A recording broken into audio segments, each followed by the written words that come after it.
Have you ever noticed जब हम ज़्यादा ट्राई नहीं करते थिंग्स सडनली स्टार्ट मूविंग।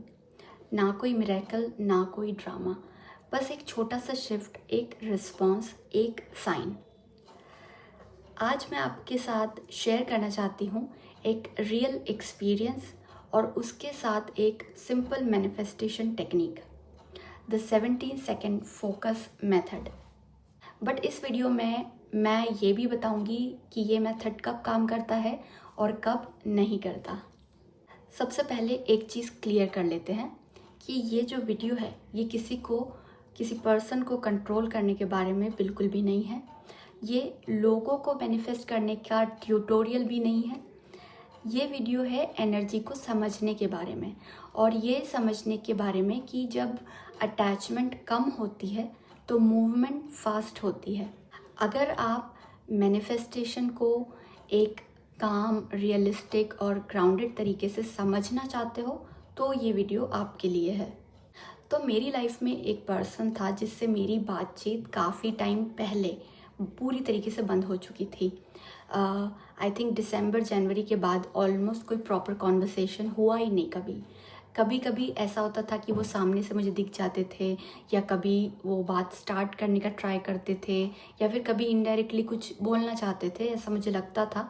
और मैं ऑनेस्टली कंफ्यूज हो जाती थी कि मुझे समझ ही नहीं पा रही थी कि वो एक्चुअली में मुझसे बात करना चाह रहे हैं या बस कोइंसिडेंटली वो मेरे सामने आ जाते हैं। और महीनों तक ये ही पैटर्न चलता रहा। सिग्नल्स थे, कन्फ्यूजन था, बट नो क्लियर कम्युनिकेशन। तो एक दिन मैंने रियलाइज़ किया मुझे कोई बिग आउटकम इस सिचुएशन से नहीं चाहिए। ना मुझे कोई कमिटमेंट चाहिए, ना कोई एक्सप्लेनेशन चाहिए। मैं बस इतना चाहती थी कि एटलीस्ट उस पर्सन की तरफ से मुझे एक क्लियर कॉल आए, बस इतना ही मुझे चाहिए था। इसी पॉइंट पर मैंने डिसाइड किया कि मैं 17 सेकेंड मेथड को एक स्मॉल हार्मलेस इंटेंशन के लिए टेस्ट करूँगी, क्योंकि ये मैंने पहले भी मेथड ट्राई किया है and it always worked for me. तो मैंने अगेन फिर से ट्राई करने का सोचा। तो मैंने एक सिंपल थॉट लिया कि आज उनकी तरफ से एक कॉल मुझे आ जाए। No emotional drama, no desperation and no over thinking at all. सिर्फ 17 सेकेंड्स का स्ट्रॉन्ग फोकस। एक ही सिटिंग में मैंने सोचा, 3 छोटे राउंड्स बैक टू बैक किए, और उसके बाद मैंने खुद से बोला कि बस अब इसके बारे में सोचना बिल्कुल भी नहीं है। उस दिन कुछ भी नहीं हुआ। और ये बहुत इम्पॉर्टेंट है कि मैनिफेस्टेशन का मतलब इंस्टेंट रिजल्ट नहीं होता है। मैनिफेस्टेशन का मतलब होता है एनर्जेटिक शिफ्ट। मैं फ़ोन चेक नहीं कर रही थी, मैं वेट भी नहीं कर रही थी, और मैं अपने दिन में बिज़ी हो गई थी, मैं अपने काम में लग गई थी। बट नेक्स्ट डे अनएक्सपेक्टेडली मेरे फ़ोन पर वही पर्सन के कॉल्स आए, एक्चुअली 1 से ज़्यादा मिस्ड कॉल्स।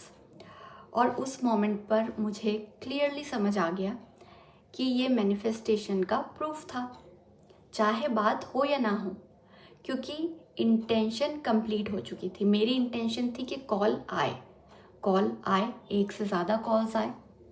और यहीं पर मुझे एक बहुत इम्पॉर्टेंट चीज़ रियलाइज़ हुई दैट 17 सेकेंड मेथड छोटी मैनिफेस्टेशंस के लिए मैजिक जैसे काम करता है, लेकिन बड़ी चीज़ों के लिए प्रेशर क्रिएट करता है। जब आप इमोशनली किसी चीज़ से डिटैच्ड होते हो टोटली, जब आप सिर्फ टेस्ट कर रहे होते हो, या फिर जब आप रिजल्ट के पीछे चेस नहीं करते, तो यूनिवर्स आपको रिस्पॉन्ड करता ही करता है। मैं बिल्कुल क्लियर होना चाहती हूँ यहाँ पर दैट ये मेथड किसी को भी कंट्रोल करने का तरीका नहीं है। ये फ्री विल को ओवरराइड नहीं करता, और ये हर बार बड़ी चीज़ें गारंटी भी नहीं करता। बट ये एक चीज़ ज़रूर करता है, यूनिवर्स के साथ आपका ट्रस्ट बिल्ड ज़रूर करता है। तो अगर आप ये मेथड ट्राई करना चाहते हो तो इसे इस तरीके से यूज़ कर सकते हो। स्मॉल इंटेंशन चूज़ करो, बहुत स्मॉल सा इंटेंशन। उससे इमोशनल न्यूट्रल रखो, अपने कोई इमोशनल अटैचमेंट नहीं होना चाहिए। सिर्फ 17 सेकेंड्स का फोकस रखो, और दिन भर रिपीट मत करो। सिर्फ एक बार कर लिया, फिर जब कर लिया आपने तो साइंस का वेट मत करो कि साइन दिखेंगे आपको। और सबसे इम्पॉर्टेंट, लेट इट गो, उसको भूल जाइए। मैनिफेस्टेशन ईज से आता है, प्रेशर से नहीं। कभी कभी यूनिवर्स इंटेंसिटी से रिस्पॉन्ड नहीं करता, वो रिस्पॉन्ड करता है कामनेस से, ट्रस्ट से, ईज से। अगर आप मैनिफेस्टेशन में नए हो तो स्टार्ट स्मॉल। यूनिवर्स को मौका दो आपको सपोर्ट दिखाने का। अगर ये वीडियो आपको रेजोनेट हुआ तो इस फीलिंग को थोड़ा होल्ड करो, और अगर आप मैनिफेस्टेशन को पीसफुल और रियलिस्टिक तरीके से एक्सप्लोर करना चाहते हो तो स्टे कनेक्टेड।